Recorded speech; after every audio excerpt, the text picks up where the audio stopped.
Amém. Glória a Deus. Povo de Deus, bom dia. Paz seja com todos, amém. Está feliz por estar nesse lugar nessa manhã de glória a Deus. Eu quero que você transmita essa alegria e essa paz para essa pessoa que está do seu lado. Dê a paz do Senhor para ela. Diga bom dia, meu irmão. Dê um sorriso se você escovou os dentes nessa manhã, é claro. Deus abençoe você. Glória a Deus.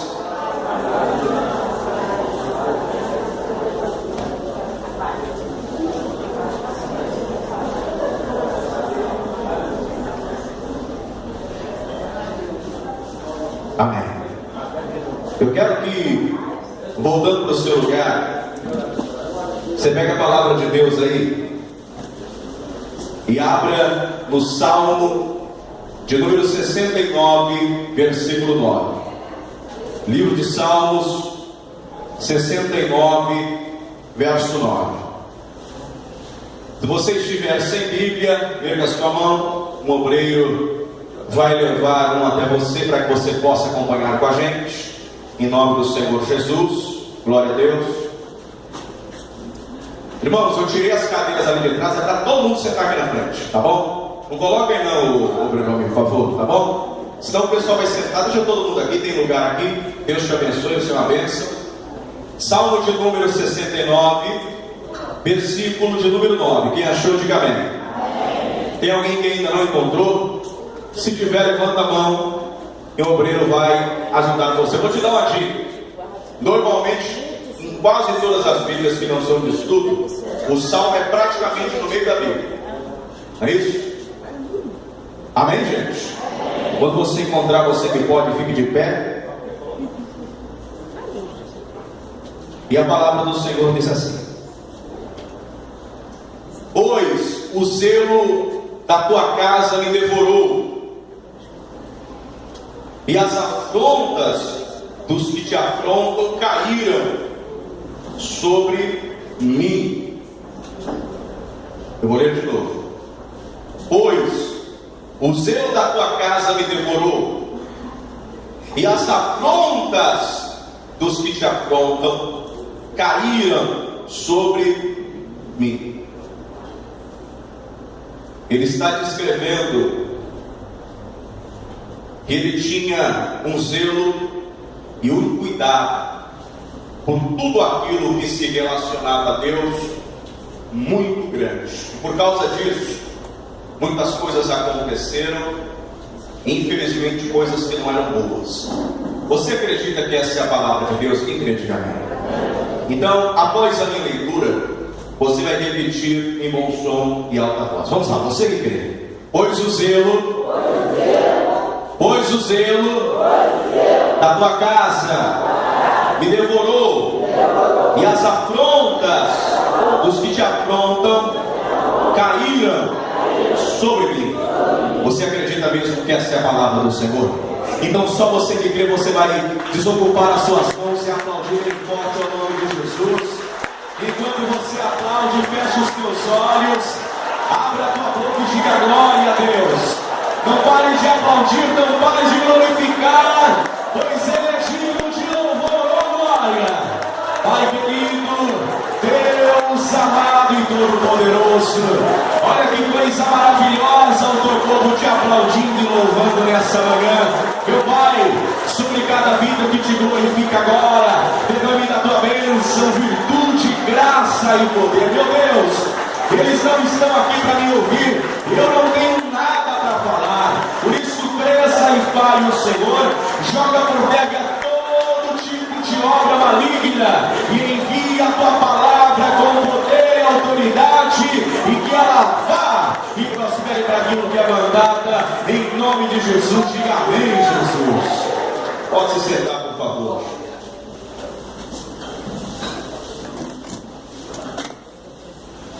Nós estamos aí completando hoje 2 semanas. Estamos falando sobre Davi.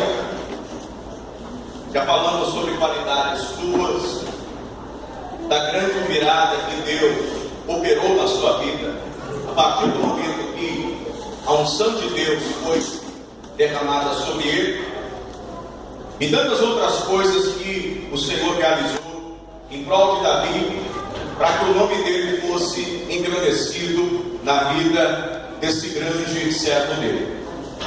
A partir do momento que o Espírito Santo de Deus foi derramado sobre Davi, a vida dele mudou.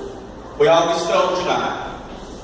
A vida dele mudou, as portas se abriram, Deus o abençoou de uma forma tremenda. Aquele rapaz que era desprezado, deixado de canto, humilhado, ninguém enxergava potencial nenhum nele. A partir do momento que Deus começou a agir em favor de Davi, as pessoas passaram a ver algo diferente na vida dele, e todos reconheciam isso. E até mesmo os homens antigos na guerra reconheceram que Davi realmente tinha algo diferente em sua vida. E de todos os textos que nós estamos pregando durante todos esses dias, uma coisa, se você prestar atenção, fica clara. E o que é? Deus era na vida de Davi. Meu amado, senta mais para frente aqui, aí atrás não, tá bom? Não é para sentar aí atrás. Ô Pedro, sabe o que dizer? Me ajude. Vou ter que descer e avisar. Amém? Amém? Em nome de Jesus. E o que acontece? Fica bem claro que o Espírito Santo de Deus, por onde Davi ia, tanto pelas suas qualidades, pelo seu comportamento, pelo seu caráter, Deus era na sua vida. Amém, igreja?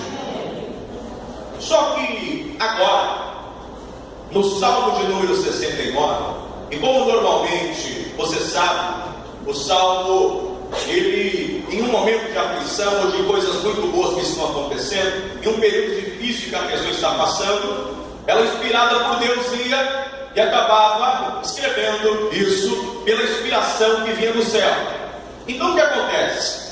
Muitos dos salmos aqui de Davi, nós conseguimos dizer, olha, foi nessa época que Davi escreveu esse salmo, por causa disso e disso, e de uma forma clara, nós entendemos isso. Este aqui foi nesta data, ou esse aqui apenas exalta a santidade de Deus. Porém, o Salmo de número 69, nós não conseguimos identificar bem isso. Não conseguimos, porque pode ser tanto algo profético, como realmente o que Davi estava passando na sua vida. Mas eu acredito que, de alguma forma, isso aqui vai descrever um período muito ruim da vida de Davi. Amém?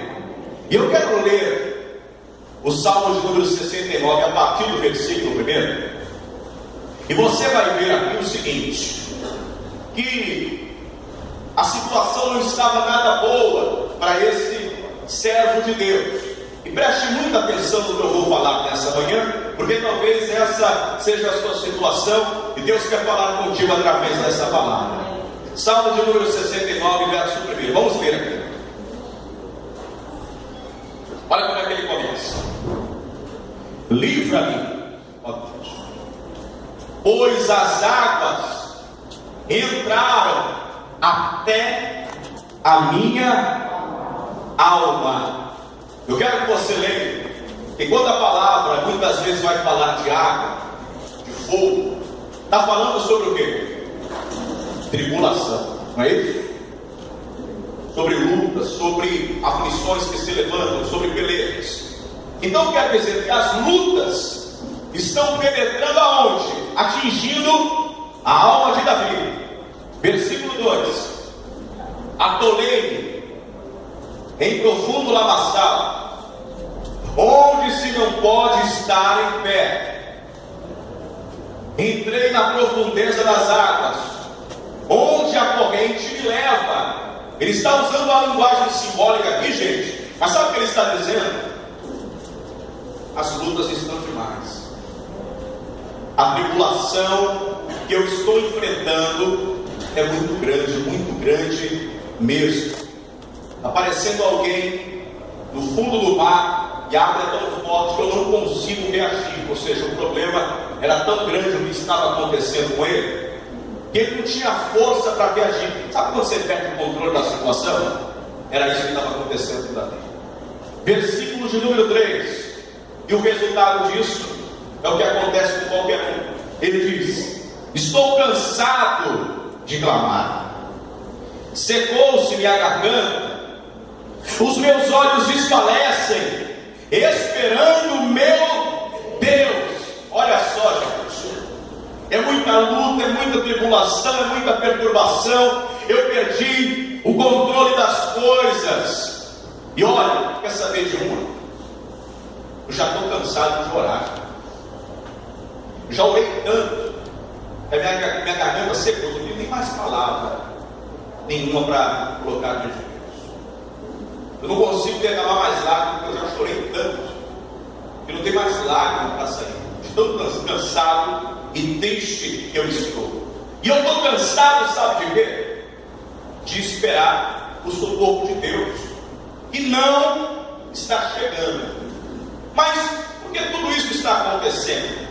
De que forma que ele vai ser afligido? O que estavam usando para afligir esse homem de Deus que era tão cheio da virtude, da presença do Espírito Santo e que possuía qualidades extraordinárias? O que está acontecendo com Davi? Por que ele está tão cansado? Por que tantos problemas se levantaram contra a vida dele? Você vê que, porque você é uma pessoa cheia do Espírito Santo, que você não vai passar por tribulação. Tem alguém aqui dizendo: sou cheio de Deus, tudo bem, mas estou cansado de pedir a resposta de Deus e eu não tenho resposta. Parece que Deus está calado. Mas por que ele está desse jeito? E o texto continua dizendo assim, vamos lá, versículo 4: aqueles que me aborrecem ou me odeiam sem o quê?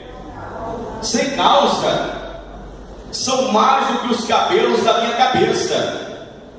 Aqueles que procuram destruir-me, sendo injustamente meus inimigos, são poderosos. Então restituí o que não furtei. Presta atenção, olha só, gente, olha que coisa. Então todos os problemas que ele estava tendo, todas as aflições, todas as perturbações que estavam se levantando contra ele, era justamente pela multidão de inimigos que ele possuía. E é claro que de uma forma poética ele diz: olha, eu tenho mais gente contra mim do que os cabelos da minha cabeça. Imaginou isso? É tanto inimigo que eu tenho que nem dá para contar. Aonde eu vou, tem alguém que me odeia, que tem raiva de mim, e quer se levantar contra a minha vida. E olha, injustamente. Eu não sei porque essa pessoa não gosta de mim, eu nunca fiz nada para ela. Já passou por isso? Eu nunca movi um dedo contra essa pessoa, mas ela não vai para a minha cara de forma alguma. E o pior de tudo, gente, é que eles estavam difamando, caluniando, falando mal dos servos de Deus. E como Deus não tinha feito nada, como havia uma multidão acusando ele, quem parecia estar certo? A multidão de acusadores. Porque tem um homem sozinho e uma multidão dizendo que ele fez coisas, e ele diz: olha, como eles são mais fortes do que eu, eles me acusam de roubo, eu sou obrigado a restituir. Ou seja, eu estou pagando por um crime que eu não cometi, porque eles são fortes demais. Então quer dizer que ele não pode apelar para o homem, ele realmente tem que buscar e apelar a Deus. E ele continua dizendo o seguinte: eu quero que você preste muita atenção, porque cada uma dessas palavras que nós estamos lendo tem um significado muito importante e apontam para o futuro. Versículo 5, tu, ó Deus, bem conheces a minha insapiência ou a minha insensatez, e os meus pecados não te são o quê? Entenda. Quando você lê isso aqui, às vezes, se você emendar no próximo versículo, você vai fazer confusão, porque você vai pensar que ele estava pecando contra Deus, e por causa disso, tudo isso, todo esse mal estava sucedendo sobre ele. Mas não é. O que estava acontecendo? Ele está dizendo o seguinte: eles são meus inimigos e me odeiam injustamente. Amém, Deus? Eu pago por um crime que eu não cometi. E ele diz o seguinte agora: Deus, o Senhor conhece o meu interior. O Senhor sabe as vezes que eu fui insensato. O Senhor conhece quais são os meus pecados. Amém, igreja? Deus não conhece o teu coração? Deus não sabe quais são as suas iniquidades? Sabe melhor do que você mesmo. Às vezes Deus diz para você: olha, isso é errado, você nem sabia. Deus sabe, Deus conhece você melhor do que a tua mãe, do que o teu pai, do que o teu esposo, do que a tua esposa. E Ele está dizendo: Senhor, olha, o Senhor me conhece, o Senhor sabe que eu sou inocente com isso. E o que mais colocava temor nele é que Deus poderia não ouvir a sua oração e ele virar pedra de tropeço para os outros servos de Deus. Por quê? Poxa, esse cara aí, poxa, mas isso aí não era uma referência do reino de Deus? Não era uma pessoa tão cheia do Espírito Santo de Deus? Então, através da calúnia, eles vão tentar difamar o homem de Deus. E olha, se existe uma coisa que eu aprendi que vale até os dias de hoje, é o homem de Deus e a mulher de Deus ter um bom nome. Amém, igreja? A palavra de Deus, ela diz que melhor do que o ouro e a prata é o quê? Bom nome. Você vê que tem gente que prega muito, que canta muito, mas ninguém dá crédito para aquilo que ele fala, nem para aquilo que ele prega. Por quê? Porque todo mundo sabe qual o comportamento da pessoa. Não é verdade, gente? Sim ou não? Pode ser usado por Deus do jeito que for, mas a pessoa fica desconfiada. Muitas coisas podem acontecer, e às vezes a pessoa nem está fazendo aquilo que estão falando, mas porque estão difamando o nome dela, isso coloca ele em descrédito. Então ele diz: olha, Senhor, o Senhor conhece a minha vida, não deixe que isso aconteça, porque os meus irmãos vão acabar desfalecendo por causa de mim. Versículo 6, vamos lá. Não sejam envergonhados por minha causa aqueles que confiam ou que esperam no Senhor. Ó Senhor dos exércitos, não sejam confundidos por minha causa aqueles que te buscam, ó Deus de Israel. Eu vou te dar um exemplo bem simples. Eu sou pastor. Tem gente que olha para mim e diz: olha, o pastor é um homem de Deus, eu gosto muito da vida dele, eu amo a vida dele, eu sei que ele é uma pessoa dedicada ao Senhor. Você já imaginou se eu fosse um mentiroso, um charlatão? Tem muita gente aqui que poderia até se desviar do caminho de Deus. Não é assim que acontece? Ele está com medo disso acontecer. Só que agora, presta atenção nisso. Nós lemos do começo até o versículo de número 6, mas a Bíblia não revelou ainda qual o motivo. Porque ele disse: me odiaram, aconteceu isso ou aquilo. Porém, a palavra de Deus agora vai mostrar o motivo, e é por isso que eu estou lendo todos os versículos aqui no começo, para você entender a situação que ele estava, e talvez é o que você está passando, e qual é o motivo disso tudo. Das águas se levantando, de pessoas odiando você, falando mal de você, e você diz: poxa, eu nunca fiz nada para essa pessoa, vive me olhando de cara feia, falando mal de mim, eu nunca pensei mal contra ela. Por que tudo isso, Deus? Por que isso está acontecendo? Aí ele diz o seguinte, versículo 7.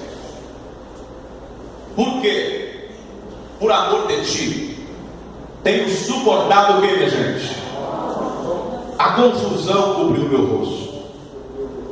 Tenho me tornado como estranho para os meus irmãos e um desconhecido para com os filhos de minha mãe. Pois o que? O zelo da tua casa fez o que?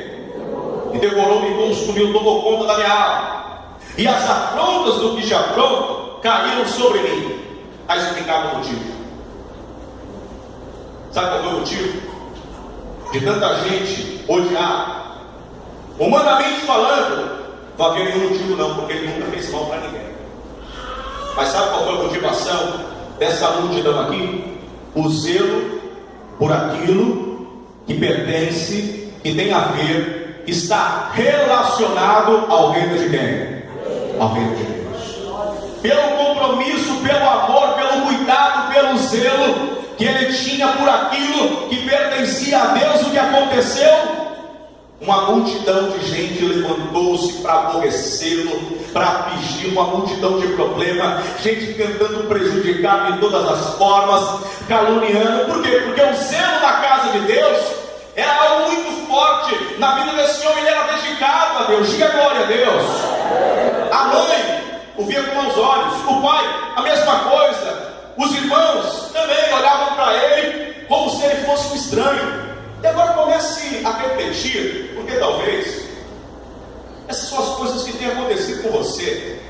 Pessoas odiando você, pessoas que te tratam mal, que não gostam de você, e você diz: olha, o que eu fiz com essa pessoa? Não é verdade, gente? Não acontece isso? Até mesmo dentro da família. Por que será que essa pessoa tem tanta raiva de mim?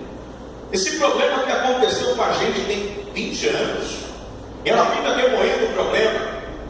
Eu quero dizer para você que não é por causa daquele problema, não é por alguma coisa que você fez. Isso aí que está acontecendo, esse ódio no trabalho, na rua, onde você vai, tem pessoas que se levantam contra você. Sabe o que é? É pelo zelo que você tem com as coisas de Deus. E você pode perceber, é certo, a partir do momento que você diz: até hoje eu estava vivendo a minha vida da forma que eu queria, eu estava fazendo aquilo que eu bem entendia dela, eu faço o que eu quero da minha vida até o dia de hoje, mas a partir de hoje a minha vida não é mais minha, pois eu estou entregando ela nas mãos de Deus. A partir do momento que você decide fazer isso, que você se dedica a cuidar daquilo que é relacionado ao reino de Deus, o que mais vai acontecer é as tribulações se levantarem contra você, as águas se levantarem para te oprimir, para te deixar cansado, para fazer com que você saia do caminho de Deus. Você está me ouvindo agora, você está cansado, você está batido por tudo aquilo que tem acontecido. E sabe qual a impressão que dá? É que aquele que tem zelo pela casa de Deus, pela obra, por aquilo que pertence ao Senhor, ele é dedicado à palavra de Deus e tem amor por aquilo que é do Senhor. Quando muita coisa ruim começa a acontecer, a impressão que dá é que ele está errado e as outras pessoas estão certas. Mas Deus te trouxe aqui nessa manhã para ouvir essa palavra, e Ele está mandando você ficar firme e permanecer na presença dEle, porque hoje pode parecer que você está errado por dedicar a tua vida a Deus, mas vai chegar uma hora que Deus vai te justificar e vai mostrar quem está certo, quem está errado, e Ele vai colocar as coisas no seu devido lugar. Diga glória a Deus. Eu quero que você creia nessa palavra. Cansado, abatido, triste, e eu digo para você que eu fico também. Tem dias que eu estou cansado, tem dias que eu estou desanimado, mas eu sei que o zelo de Deus, o amor ao Senhor, ele não pode sair da minha vida. E essa é a intenção do diabo. Mas o que chama mais a minha atenção até é o seguinte: como eu falei para você, a gente não consegue marcar um período da vida de Davi que isso aconteceu. Então ele vai continuar orando a Deus nesse salmo, a louvar o Senhor. Por esse salmo, gente, se você prestar atenção, ele é um salmo profético, porque ele vai descrever os sofrimentos que o Senhor Jesus iria passar. E é só você prestar atenção pelas coisas que vão ser faladas. Eu não vou ler ele todo, sei que ele é muito grande, mas é interessante que a Bíblia descreve de uma forma perfeita várias coisas que iriam acontecer com Jesus, que esse homem está descrevendo aqui pelo Espírito Santo de Deus. E o que chama mais atenção é que esse salmo aqui está inteiramente relacionado com a vida de Jesus. E eu quero que você vá comigo aqui, ó, João capítulo 2, versículo de número 13.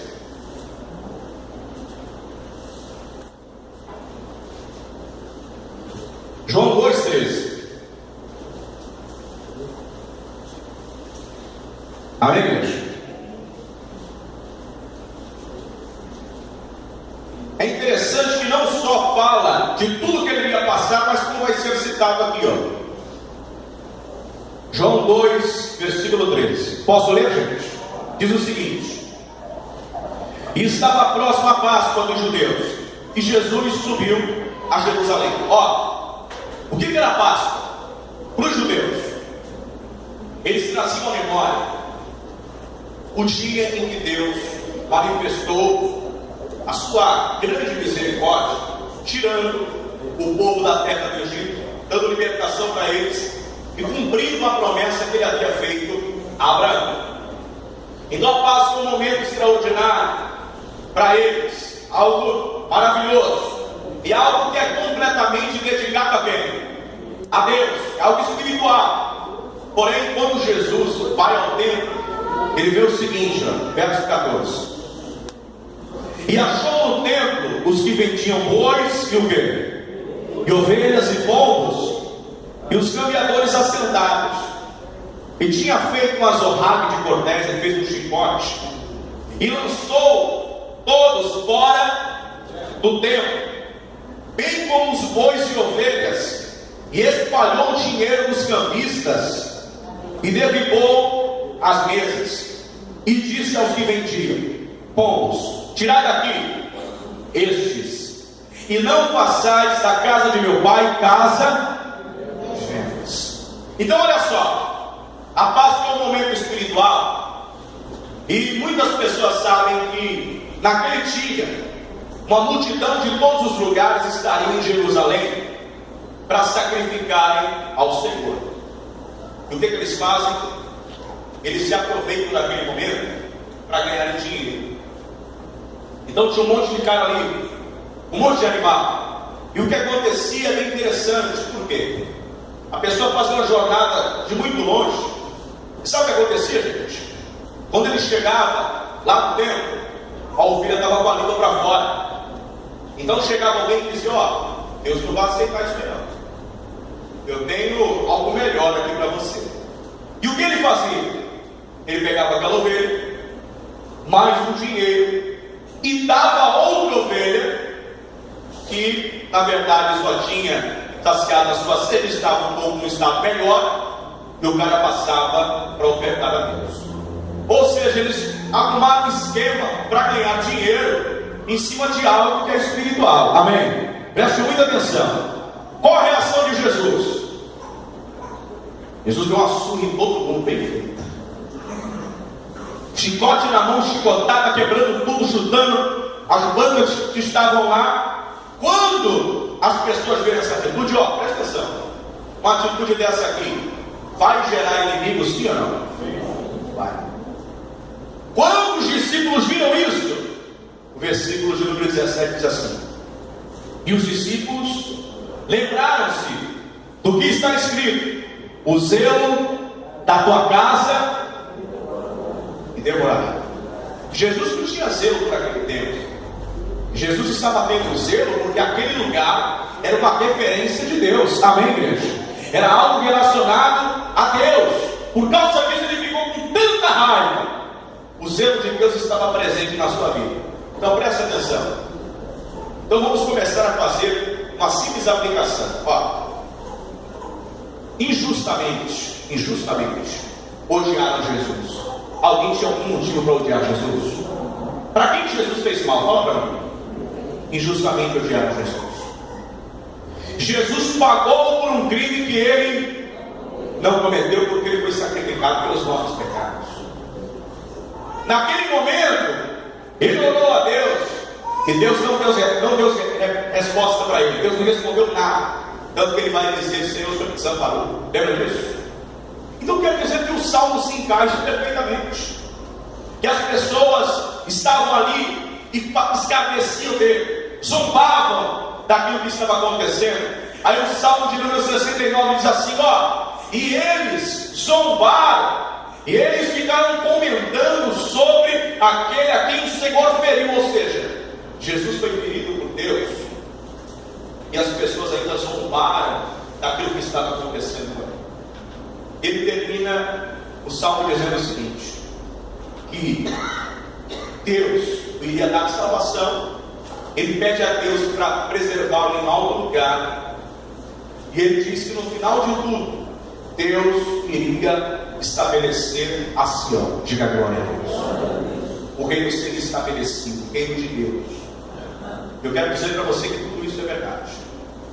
E o interessante é que até o final ele não perdeu a confiança em Deus, porque ele sabia que uma hora Deus ia provar para todo mundo que ele estava certo e que aquela multidão de acusadores, eles estavam errados.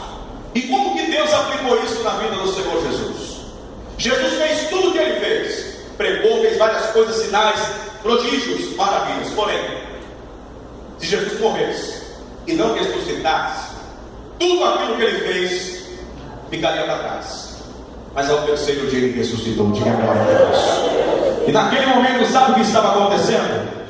Deus estava mostrando para todos aqueles que se levantaram contra o Senhor Jesus e contra a obra de Deus, que aquele era o caminho certo, a direção certa, que ele estava certo e que todos aqueles outros estavam errados. Nem sempre a multidão tem razão. Nós precisamos permanecer do lado certo, firmes na presença de Deus. Talvez pelo teu cuidado, pelo teu amor, pelas coisas do Senhor, você está sofrendo muito, mas permanece firme, porque uma hora Deus vai te preservar em salvação. E aqueles que não fizeram compromisso com Deus serão lançados, infelizmente, em um lugar que é justo para eles, pela sua forma desleal de se comportar. Então eu preciso ter paz no meu coração. Pastor, eu estou me afogando de tanta tribulação. Permaneça firme, porque vai valer a pena. Ainda que nessa vida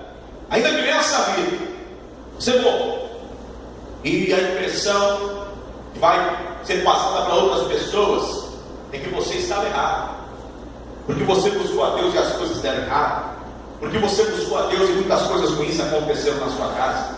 Mas naquele grande dia, quando Jesus estiver separando os bodes e as ovelhas, as pessoas vão ver, ó, fez a escolha certa, eu estava errado, eu não sabia. Amém, igreja? Eu quero que você se coloque de pé no seu lugar. Vamos aplaudir bem forte o nome do Senhor Jesus. Glória a Deus. Amém.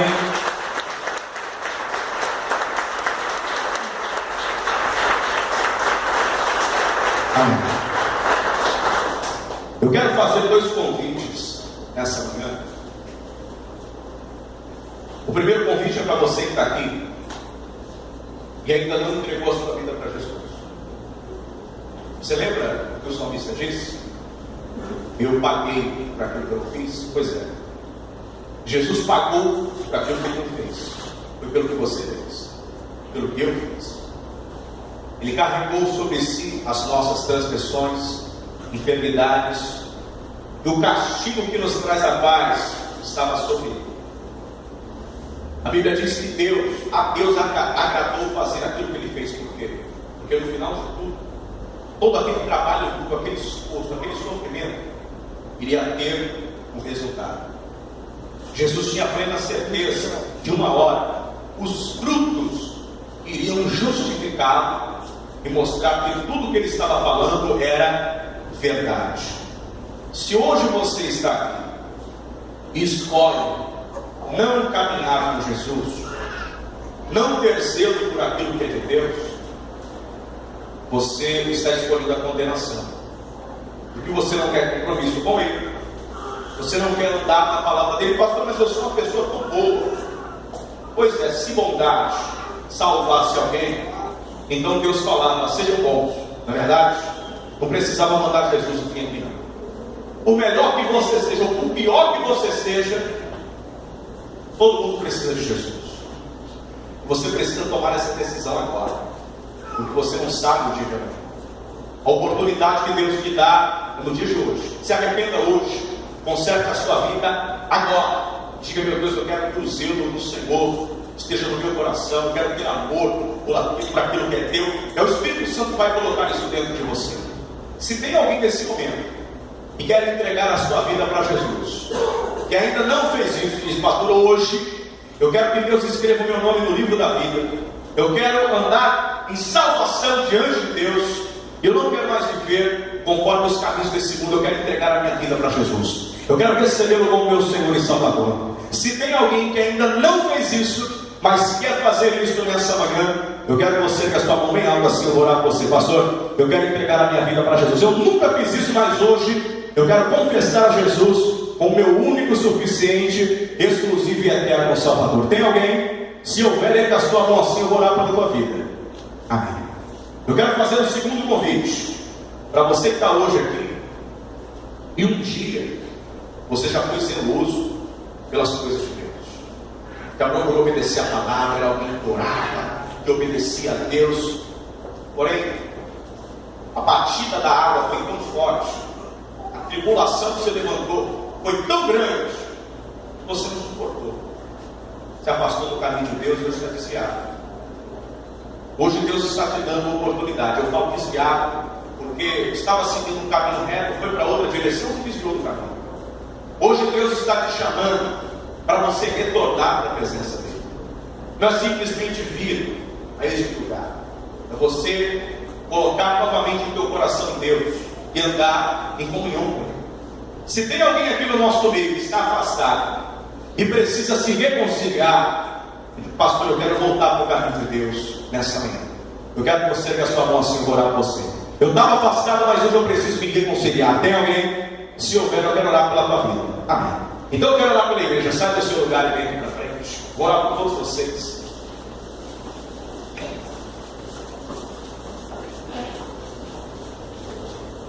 Se você é servo de Deus, uma coisa que você precisa é oração. Às vezes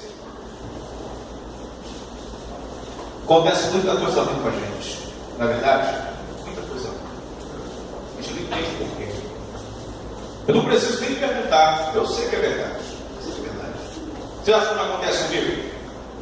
Você acha que eu nunca passei muita luta com a minha família? Como se você fosse um estranho, só porque você quer servir a Deus, zelar pelas coisas de Deus. Ô meu amigo, esquece esse negócio aí de Jesus. Sabe que todo mundo da família é macumbeiro. O que você está fazendo aí? Está colocando confusão dentro da família. Nossa família era tão unida. Depois você entrou para isso aí. Olha o que aconteceu com a nossa família. Acontece várias outras coisas. Mas eu quero dizer para você, você não pode duvidar da escolha que você fez. Jesus é o caminho. A escolha é certa. Amém? Coloca a mão sobre o seu coração, fecha os olhos e olha assim comigo. Meu Deus e meu Pai, meu Deus e meu Pai, nessa manhã eu ouvi a tua palavra e eu compreendo que quando eu tenho amor, cuidado, dedicação pelas coisas do teu reino, muitas pessoas vão se levantar injustamente contra a minha vida, algumas usadas pelo inimigo e outras simplesmente pelo fato de não servirem ao Senhor. Meu Deus, eu te peço forças, eu te peço forças. Não me deixe desfalecer, não me deixe confuso, não me deixe envergonhado. Meu Deus, fortalece a minha alma para tudo aquilo que se levantar contra a minha vida, em nome de Jesus. Faça a sua oração particular agora, eu vou orar por você. Senhor, nosso Deus e Pai Todo-Poderoso, meu Deus, qual é o servo do Senhor que ama a tua palavra e os teus caminhos, que não enfrenta luta, que não enfrenta tribulação, que não vê familiares virando o rosto para ele, falando coisas para ofendê-lo, para entristecê-lo, no trabalho, rejeitado muitas vezes, meu Pai. E o que acontece é que as tribulações vão se levantando cada vez mais fortes, maiores. E quando percebemos, a força foi embora, a vontade de orar se retirou, o cansaço é tão grande por tudo aquilo que está acontecendo, meu Pai, que essa pessoa já não consegue nem mais buscar o Senhor. Meu Deus, em nome de Jesus, eu peço ao Senhor que fortaleça esta pessoa nessa manhã, e que ela entenda que ela não pode desistir, que ela não pode retroceder. Ela precisa entender que ela fez a escolha certa, e que na hora certa o Senhor vai mostrar que a decisão dela não é errada, porque é o Senhor quem justifica aquele que te serve. Meu Deus, em nome de Jesus, tira essa tristeza do coração da tua serva. Tira essa tristeza do coração do teu servo, por aquilo que ele tem ouvido do filho dele, do esposo dela. Meu Deus, em nome do Senhor Jesus, transforma essa tristeza em alegria, esse desânimo em forças, e que essa pessoa saia daqui com a plena convicção, meu Deus, que o Senhor a está guardando, acompanhando a vida dela, e que em um tempo agradável o Senhor vai dar a resposta que ela está buscando diante do Senhor. Meu Pai, fortalece a nossa fé, erga as mãos aos céus e receba a virtude do Espírito Santo nessa manhã. Deus está fortalecendo a tua vida, ainda que você esteja sendo perseguido, caluniado, humilhado, glorifique ao Deus Todo-Poderoso. Ele é aquele que te coloca em um outro lugar e preserva a tua vida em salvação. Oh, glória a Deus, meu Pai, fortifica-nos com a tua presença, não deixe o nosso pé vacilar, não, meu Deus. Fortalece as nossas pernas para caminhar, que o Senhor blinde os nossos ouvidos, para nós não darmos crédito a tudo aquilo que é lançado contra nós, a todas as palavras ofensivas por aqueles que não amam ao Senhor. Meu Deus, preserva a nossa alma até o dia em que o Senhor voltar, ou que nós morrermos nessa terra, mas na tua presença vai ser somente morte física, porque a nossa alma já pertence ao Senhor. Em nome de Jesus, diga glória a Deus. Vamos aplaudir ao Senhor bem forte nessa manhã. Glória a Deus, aleluia, amém. Glória a Deus. Fica firme.